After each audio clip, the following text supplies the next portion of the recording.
jokes that are made on national television of something just like, you know, Marie Antoinette never said, "Let me eat cake." You know, media is powerful. And you can have something that Tina Fey said that is no relation to anything Sarah Palin said, so let's use it. The left is going to never get unugly. They're going to be they're exposing themselves now for being as bad as they are. A real leader like Reagan and like Washington and Lincoln used what was being said against them to their benefit. That's what Palin's doing now also naturally. And the reason she's able to do it is because she knows we're not sycophants.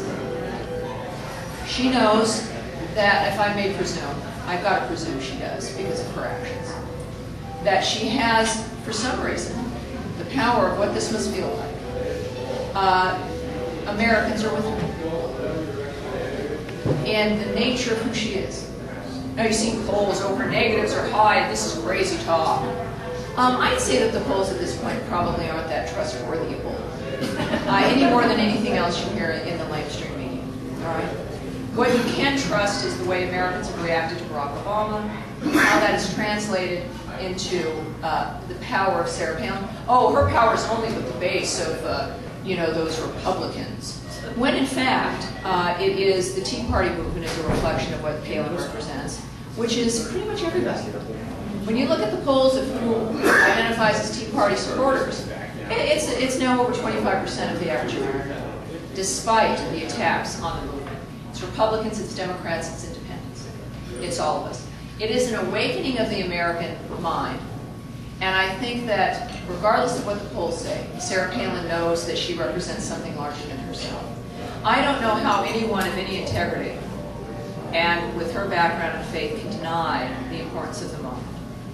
And if I may say, in some of my closing, and we can have some discussion, is that as a former leftist organizer, knowing what rooms can do, most of what the left has accomplished is accomplished with rooms of about this size, maybe 2 to 4 dozen people. And never really more, even sometimes smaller certainly, a dozen people, half a dozen people. But never have I seen a group of Americans this reflective of this nation. And this is not something, as I said also on the air, this is not a movement of something we hope to have happen. It's a reflection of what has already occurred. Which is why you can't be attacked. Sarah Palin has already occurred, which is why they're unsuccessful in their attacks. Now, of course, again, every individual has a different desire in life, but she has decided to stay in the public eye despite the most horrific things we can imagine. And when you decide to stick it out through that, this is like carrying the ball 98 yards. The last 2 yards are what matter, isn't it? Or how many of you go to the gym and work out? You know, is it you do a 30 minutes on the treadmill, or maybe you're doing the barbells. You do the first 15 because the last 5 matter. You lead up to that last point. Sarah Palin's not going to drop that. I don't see Sarah Palin as someone saying, "Oh, here's the finish line. Okay, we're done." But it's just before you get there. That's not going to happen. The difference for us is when this begins to unfold, as you sitting in this room early on, and the stories that we'll tell at the inaugural ball, once the let us do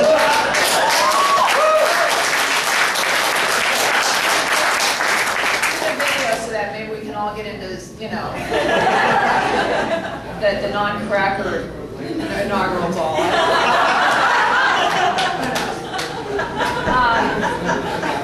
Remember, Graham versus Ritz, that's all I'm saying. That you'll reflect on the impact when you think, oh, how is this that one person makes a difference? Well, you look, throughout our history, it's always been one person, hasn't it? Or maybe 6, or maybe 50. That's what it is. It's the same on the left and on the right. And if you taking away from this and all the work that we'll have, because it will only get hotter and bigger, your wherewithal is what's going to matter. Look, it's not easy hearing her attack, is it? It's not easy listening to innuendo about her family. That's only going to get worse.